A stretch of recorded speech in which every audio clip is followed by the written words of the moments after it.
రాష్ట్ర ప్రభుత్వం స్థానిక సంస్థలకు నోటిఫికేషన్ విడుదల చేయడంతో బేల మండలం కేంద్రంలోని స్థానిక తహసీల్దార్ కార్యాలయంలో రఘునాథరావు మీడియా సమావేశం ఏర్పాటు చేశారు. స్థానిక సంస్థల నోటిఫికేషన్ విడుదల కావడంతో ఎన్నికల కోడ్ అమల్లోకి ఉన్నందున ప్రతి ఒక్కరూ కోడ్ నియమావళిని పాటించాలని ఎంఆర్ఓ కోరారు. ఇక ప్రశాంతమైన వాతావరణంలో ఎన్నికలు నిర్వహించేందుకు ప్రతి ఒక్కరూ సహకరించాలని కోరారు. ఎన్నికల కోడ్ ఉల్లంఘించిన వారిపై చట్టరీత్యా తగిన చర్యలు ఉంటాయని కూడా హెచ్చరించారు.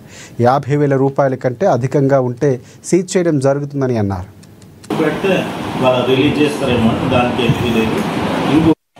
మండల ప్రజలకు ప్రజాప్రతినిధులకు తెలియజేయనిది ఏమనగా మాకు 29/9/2025 రోజు నుండి MCC model code of conduct already effect అయింది, స్టార్ట్ అయింది. అందులో భాగంగా ప్రజలకు తెలియజేయనిది ఏమనగా మీరు ఎన్నికల నియమాలని ఖచ్చితంగా పాటించి మీరు స్వేచ్ఛగా ఫ్రీగా శాంతియుతంగా ఫ్రెష్గా ఎలక్షన్స్ కావాలని మేము మా మండలం నుండి యాజ్ ఏ ఎంసీసీ నోడల్ ఆఫీసర్గా నేను కోరుకుంటున్నాను.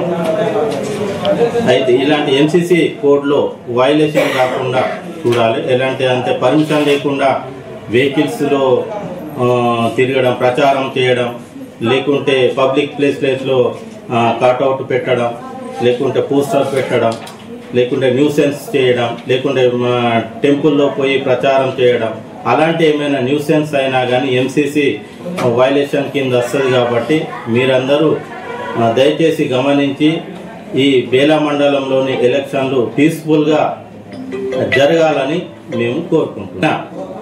ఎంసీసీ వైలేషన్లో భాగంగా ఎవరైనా మీరు డబ్బులు ఎవరైనా మీ దగ్గర డబ్బులు 50,000 కన్నా ఎక్కువ డబ్బులు మీ దగ్గర ఉంటే కంపల్సరీ దానికి సంబంధించింది రిసిప్ట్ మాత్రం కంపల్సరీ ఉండాలి. లేకుంటే మాత్రం మీ డబ్బులు సీజ్ చేయబడుతుంది.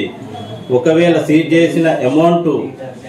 చేసిన తర్వాత మీరు రసీదు సమర్పించినచో అది రిలీజ్ చేయబడుతుంది. కానీ ప్రత్యేకించి కంపల్సరీ మీరు హాస్పిటల్ పోయినా, లేకుంటే పెళ్ళిళ్ళకు సంబంధించింది, లేకుంటే స్కూల్ ఫీజుకు సంబంధించింది ఏదైనా ఉన్నా కానీ దానికి సంబంధించింది రిసిప్ట్ ఉంటే దానికి ఇది ఉంటుంది. లేకుంటే మాత్రం మీ అమౌంట్ అనేది